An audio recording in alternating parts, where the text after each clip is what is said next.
अस्सलाम वालेकुम students, welcome back to my channel. कैसे हैं आप सब? उम्मीद करती हूँ कि सब ठीक होंगे। तो आज का जो हमारा टॉपिक है वो बेसिक टर्मिनोलॉजीज़ का ही है, जिसमें से कुछ टर्मिनोलॉजीज़ हम लोगों ने पढ़ ली थी लास्ट लेक्चर में, अब कुछ रह गई हैं, उधर ही से हम कंटिन्यू करेंगे। तो चलते हैं पहली टर्मिनोलॉजी की तरफ, जो है क्रोनिक कंडीशन। ठीक है स्टूडेंट, क्रोनिक कंडीशन या क्रोनिक डिजीज़ भी इसको कहते हैं, जैसे मैंने आपको पहले बताया था इसके बारे में लास्ट लेक्चर में भी, कि ऐसी डिजीज़ जो कि 6 वीक से ज़्यादा परसिस्ट करे, लॉन्ग टर्म हो, उस डिजीज़ को हम क्रोनिक कंडीशन कहते हैं या क्रोनिक डिजीज़ कहते हैं, यानी जो लंबे टाइम तक चलती है। A disease which has one or more of the following characters is permanent characteristics is permanent, leave residual disability, and is caused by no reversible pathological alteration, require special training of the patient for the rehabilitation, or may be expected to require a long period of supervision, observation or care.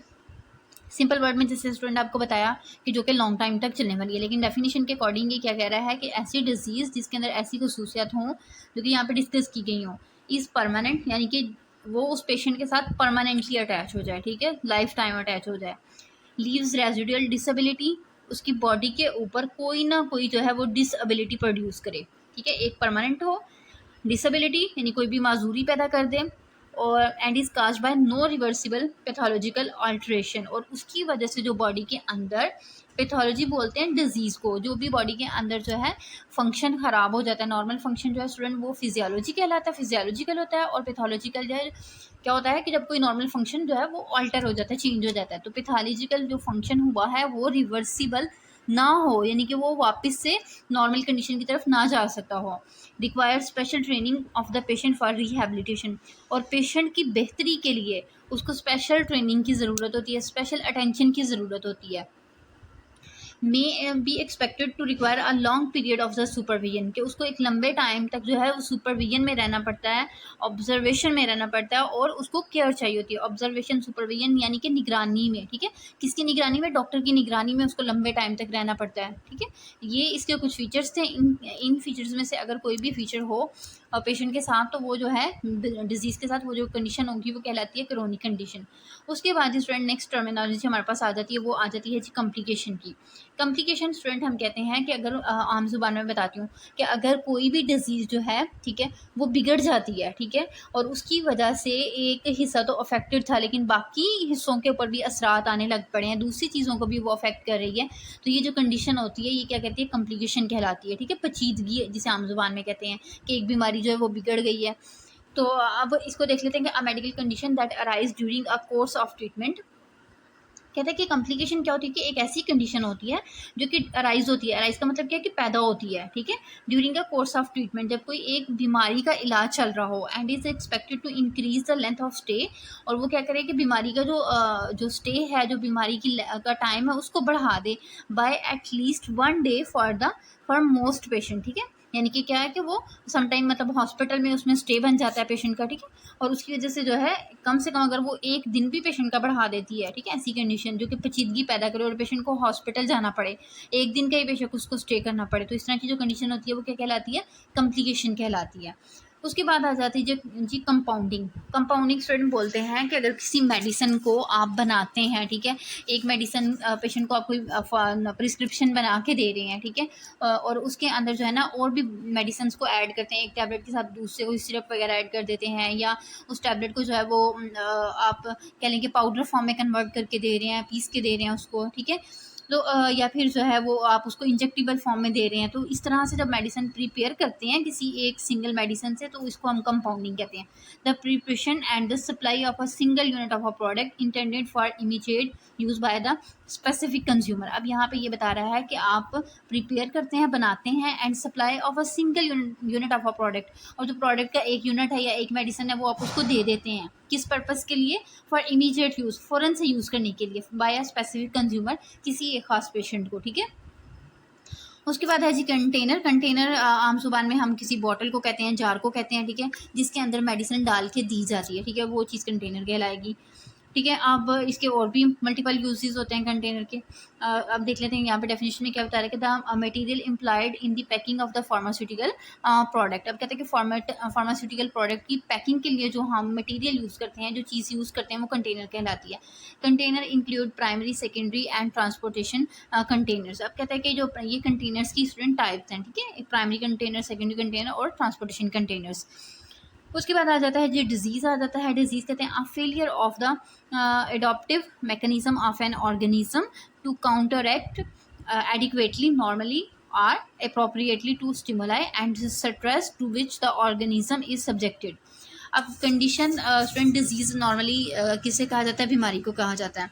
इसमें अब जो आपकी definition के according है वो कह रहा है कि कोई भी ऑर्गेनिज्म है, ठीक है, जो एक नॉर्मल मैकेनिज्म है, ठीक है, जो एक नॉर्मली किसी भी चीज़ को लेके मैकेनिज्म एडॉप्ट किया जाता है, ठीक है, बॉडी एक कोई फंक्शन परफॉर्म कर रही होती है, वो फेल हो जाए, ठीक है, टू काउंटर एक्ट एडिक्वेटली, और अपना काम प्रॉपरली ना करे, नॉर्मली ना करे, या फिर जो है वो एडिक्वेटली टू स्टिमुलाई, और जो उसके स्टिमुलाई स्टूडेंट बोलते हैं कि अगर कोई जैसे अब कोई भी बॉडी के लिए जो है वो एक पैगाम जाता है, ठीक है, और वो उस पैगाम को जो है बॉडी परफॉर्म ना कर सके। जैसे कि अब हम खाना खा रहे हैं तो खाना जब स्टमक में जाता है तो वो एक मैसेज होता है हमारे स्टमक के लिए कि इसको डाइजेस्ट करना है, ठीक है। तो ये जो स्टमक की तरफ खाना जा रहा है तो ये क्या कहला रहा है? इसका स्टिमुलाई कहला रहा है, ठीक है। तो वो अगर प्रॉपरली डाइजेस्ट नहीं करेगा, काम नहीं करेगा, ठीक है, जो एक नॉर्मल फंक्शन है वो नहीं परफॉर्म करेगा, तो वो कंडीशन क्या कहलाएगी? डिजीज कहलाएगी। एंड स्ट्रेस, और उसके अंदर तनाव पैदा हो जाए, to which the organism is subjected, तो जो यानी ये ऑर्गेनिज्म इसमें सफ़र कर रहा है, resulting in disturbance in the function और structure of some part of the organism. तो कहते हैं कि उसकी वजह से क्या होता है कि ऑर्गेनिज्म का जो बॉडी का स्ट्रक्चर है वो डिस्टर्ब होगा, उसका फंक्शन जो है नॉर्मल वो डिस्टर्ब होगा। This definition emphasises that disease is multi factorial. कहते हैं कि डिजीज जो है वो मल्टी फैक्टोरियल होती है, यानी कि ऐसी अवामिल यानी कि जो कि बॉडी को मल्टीपल तरीकों से अफेक्ट कर रहे होते हैं, ठीक है। अब जैसे स्टूडेंट किसी पेशेंट को टाइफाइड फीवर हो जाता है, ठीक है, तो टाइफाइड फीवर में उसको बुखार भी होगा, उसको पेट में भी दर्द होगा, ठीक है, उसको बॉडी पेन भी होगा, रशेस भी होंगे। तो ये मल्टीपल फैक्टर्स हैं जो कि उस डिजीज़ के बॉडी के ऊपर असर कर रहे होते हैं। And may be prevented or treated by changing any or combination of the factors. तो कहते हैं कि इस डिजीज़ से हम प्रिवेंट कर सकते हैं, बच सकते हैं कई तरह के चेंजेस ला के, कम्बिनेशन में हम जो है वो फैक्टर्स को देखें, यानी मेडिसन है, ठीक है, जैसे हम एक बीमारी का इलाज करते हैं तो उसके लिए हम मल्टीपल जो है वो मेडिसिन दे रही होती हैं पेशेंट को। अब जैसे टाइफाइड है, टाइफाइड में एंटीबायोटिक भी जाती है, एंटी इन्फ्लामेटरी भी जाती है, एंटीपायरेटिक भी जाती है, ठीक है, एनाल्जेसिक भी जाती हैं। तो मल्टीपल फैक्टर्स जो हैं वो उनको कंबाइन करके हम डिजीज़ का ट्रीटमेंट कर रहे होते हैं। नेक्स्ट आ जाता है जी डिस्पेंसिंग। डिस्पेंसिंग स्टूडेंट्स आम जुबान में कहते हैं मेडिसिन पैक करके डॉक्टर की प्रिस्क्रिप्शन के मुताबिक उसको दे देना, पेशेंट को दे देना, और उसको उसकी करेक्ट डोजेज भी बताना, उसको यूज़ भी बताना, ठीक है, मेडिसिन प्रोवाइड कर देना।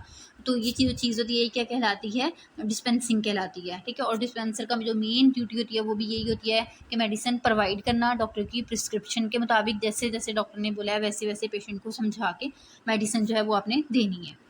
तो इसमें सबसे पहले कह रहा है जी to supply a clinically appropriate medicine to a patient और अ केयर गिवर। तो कहता है कि इसमें नॉर्मली आपने पेशेंट को या भी जो केयर गिवर होता है, ठीक है, उसको आपने मेडिसिन प्रोवाइड करनी होती है, देनी होती है, usually against or written prescription, ठीक है, जैसा कि प्रिस्क्रिप्शन के अकॉर्डिंगली लिखा होता है। फॉर सेल्फ एडमिनिस्ट्रेशन और administration by another professional, ठीक है, या तो वो आप पेशेंट उसको खुद यूटिलाइज करेगा, ठीक है, मेडिसिन को यूज़ करेगा, या फिर जो है वो आप उसको गाइडलाइन दे देंगे, वो डॉक्टर के पास जाएगा और डॉक्टर जो है वो उसको या किसी और हेल्थ केयर प्रोवाइडर के पास जाएगा, लाइक नर्स वगैरह के पास, तो वो उस मेडिसिन को लेके आपकी बॉडी में इंट्रोड्यूस करवा देगी। And to advise on safe and effective use, और उसको उसके फ़ायदे और उसको आपने इफेक्टिव वे में कैसे यूज़ करना है, ठीक है, ये जो प्रोसेस कहलाता है ये डिस्पेंसिंग कहलाता है। उसके बाद आ जाता है efficacy. Efficacy is the extent to which an intervention does more good than harm under ideal circumstances। Efficacy student बोलते हैं कि नॉर्मली जो डोज है, जो मेडिसिन दी है, वो कितने अच्छे से काम कर रही है बॉडी के अंदर, ठीक है, नॉर्मल कंडीशंस के अंदर, ठीक है, आपने मेडिसिन दी, वो कितने अच्छे से काम कर रही है, वो चीज़ जो उसकी एफिकेसी कहलाती है, नुकसान दिए बगैर। तो कहता है कि एफिकेसी इज द एक्सटेंट, वो हद होती है जिसमें to which an intervention does more good, यानी जो मेडिसिन है वो ज़्यादा अच्छे से काम करती है देन हार्म, नुकसान की बजाय, अंडर द नॉर्मल सर्कमस्टेंसेज, आम हालात के अंदर, ठीक है। और उसके बाद आ जाता है जी इमरजेंसी। इमरजेंसी में कह रहा है कि sudden expected onset of illness or injury which require the immediate care and attention of a qualified physician, and which if not treated immediately would jeopardize or impair the health of the individual। अब यहाँ पे normally emergency condition हम किसे कहते हैं कि जिसमें जो है बॉडी के अंदर कोई भी इलनेस जो है, मतलब आइडिया भी नहीं होता, सडनली जो है उसका आउटब्रेक होता है, तो जो है वो इलनेस बॉडी में डेवलप होगी या कोई इंजरी आ जाएगी जिसकी वजह से हमें उसको इमीडिएटली केयर प्रोवाइड करनी पड़ेगी, ठीक है, या उसको अटेंशन देनी पड़ेगी किसकी, फिजिकल क्वालिफाइड फिजिशियन की, किसी डॉक्टर की निगरानी में, यानी उसको लेके जाके तो हमने उसको केयर या उसको अटेंशन देनी है। And which if not treated immediately, और अगर उसको फ़ौरन से ट्रीट नहीं करेंगे तो उसकी वजह से जो इंडिविजुअल है, पेशेंट है, उसकी हेल्थ जो है वो क्या होगी, इम्पेयर होगी। जियोपैराडाइज का मतलब ये है कि उसके ऊपर बैड इफेक्ट्स आएंगे, ठीक है। यानी इमरजेंसी वो कंडीशन होती है जिसमें बॉडी में कोई भी बीमारी, कोई भी इलनेस, इंजरी वगैरह डेवलप होगी और उसका फ़ौरन से ट्रीटमेंट रिक्वायर्ड होता है और उसको डिले करने की सूरत में ख़तरनाक हो सकता है। उसके बाद नेक्स्ट जो टर्मिनोलॉजी है वो है एसेंशियल मेडिसिन। एसेंशियल मेडिसिन आम जुबान में कहते हैं कि जो कि इंपॉर्टेंट और ज़रूरी मेडिसिन होती हैं।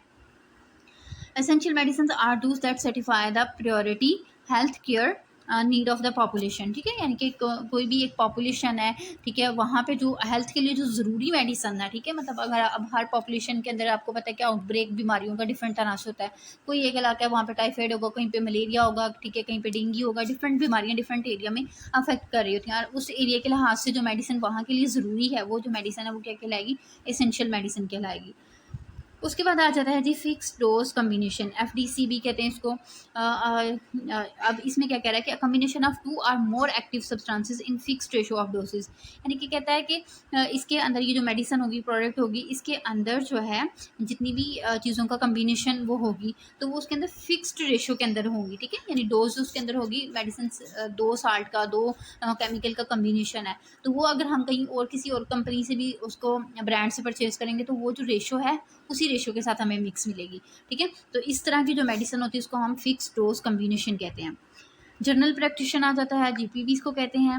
अब जनरल जो प्रैक्टिशनर है जिसको हम कहते हैं जी फिजिशियन कहते हैं, या आम डॉक्टर जो होता है, MBBS डॉक्टर होता है, उसको हम कहते हैं a physician, medical doctor who does not limit his or her practice to a certain disease category and assume the responsibility for the provision of containing and comprehensive medical care are referring to other healthcare professionals। अब यहाँ पे ये student ये कह रहा है कि जो फिजिशियन होता है, ठीक है, ये जनरल प्रैक्टिशनर होता है, कि वो अपनी जो स्टडी है या अपना जो काम करने का एरिया है वो चंद डिजीज़ तक जो है वो लिमिट नहीं कर देता, बल्कि वो हर तरह का जो पेशेंट होता है उसको वो डील करता है और उसको जो है वो गाइडलाइन देता है। अगर तो पेशेंट को ज़रूरत हो कहीं दूसरे डॉक्टर के पास रेफ़र करने की तो वो क्या करेगा, उसको रेफ़र करेगा, ठीक है। जो आम डॉक्टर, मतलब आप कह लेंगे जिनकी क्वालिफिकेशन MBBS होती है, ठीक है, तो वो क्या करते हैं, जिन्होंने भी स्पेशलाइजेशन नहीं की होती, तो इस तरह के जो डॉक्टर्स हैं जो कि हर तरह के केस को देखने के बाद और उनको प्रॉपर गाइडलाइन देने के बाद अगर रेफ़र करने की ज़रूरत है सर्जन के पास, किसी स्पेशलिस्ट के पास, तो इस तरह के जो डॉक्टर होते हैं वो जनरल प्रैक्टिशनर कहलाते हैं। नेक्स्ट हमारे पास आ जाता है जी जेनरिक मेडिसिन। जेनरिक मेडिसिन में कह रहा है कि a pharmaceutical product medicine which has the same qualitative and quantitative composition in active substance and the same pharmaceutical form as reference medicine whose bioequivalence with the reference medicine has been demonstrated by appropriate bioavailability studies। अब यहाँ पे student generic medicine बोलते हैं इस तरह की pharmaceutical product या कोई भी मेडिसिन जो कि क्या हो, जिसकी क्वालिटी और जो उसकी क्वांटिटी है, जो कंपोजिशन में एक्टिव सब्सटेंसेस की, यानी कि आपको पता है कि जो मेडिसिन होती है उसके अंदर जो एक्टिव सब्सटेंसेस होती हैं, ठीक है, जिनकी वजह से वो अपना एक्टिव सब्सटेंस, यानी कि जिनकी वजह से उन्होंने उसमें मेडिसिन ने बीमारी के खिलाफ काम करना है, ठीक है, तो उसकी कंपोजिशन में क्वालिटी और जो क्वांटिटी है वो क्या हो, सेम हो, and the same pharmaceutical form as a reference medicine. और कहते हैं कि उस तरह की, मतलब आप कह लें कि किसी दूसरी कंपनी की भी प्रेजेंट हो, ठीक है, and whose bioequivalence with the reference medicine, और उसकी बायो इक्विलेंसी भी क्या हो, दूसरी मेडिसिन के साथ इक्वल हो। बायो इक्विलेंसी यानी कि जो दोनों मेडिसिन, दो मेडिसिन होती हैं लेकिन उनके अंदर उनकी फार्मूलेशन क्या होती है, सेम होती है। तो जेनरिक मेडिसिन जो है उसके अंदर भी इसी तरीके से होगा कि जो है इनकी कंपोजिशन जो एक्टिव सब्सटेंसेस की वो सेम होगी, क्वालिटी के लिहाज से भी और क्वांटिटी के लिहाज से भी। इनकी बायो अवेलेबिलिटी भी होगी और बायो इक्विलेंसी भी जो है वो सेम होगी, यानी किसी दूसरी मेडिसिन के कम्बिनेशन में, कंपैरिजन में। उसके बाद आ जाता है जी हेल्थ। हेल्थ कहते हैं कि a state of complete physical, social and mental wellbeing. Health की डेफिनेशन स्टूडेंट काफ़ी इंपॉर्टेंट है, अक्सर पेपर में पूछ लेते होते हैं।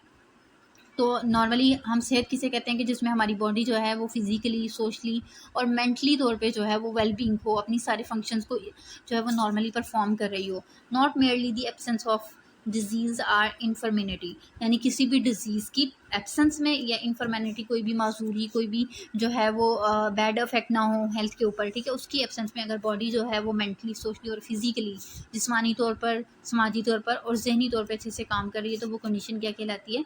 स्टेट कहलाती, हेल्थ कहलाती है। उसके बाद आ जाता है जी student health care provider. Health care provider हमारे पास वो पर्सन होता है या वो प्रोफेशनल होता है जो कि क्या कर रहा होता है कि किसी भी एक ऑर्गेनाइजेशन के अंदर, मतलब आप कह लें कि हेल्थ से रिलेटेड काम कर रहा होता है, ठीक है, और लोगों को जो है वो हेल्थ के मतलब जो है वो गाइडलाइन डिलीवर कर रहा होता है, ठीक है, और उनको प्रोफेशनली भी डील कर रहा होता है, यानी सेहत की जो सहूलियात हैं वो उनको परफॉर्म कर रहा होता है, ठीक है, प्रोवाइड कर रहा होता है।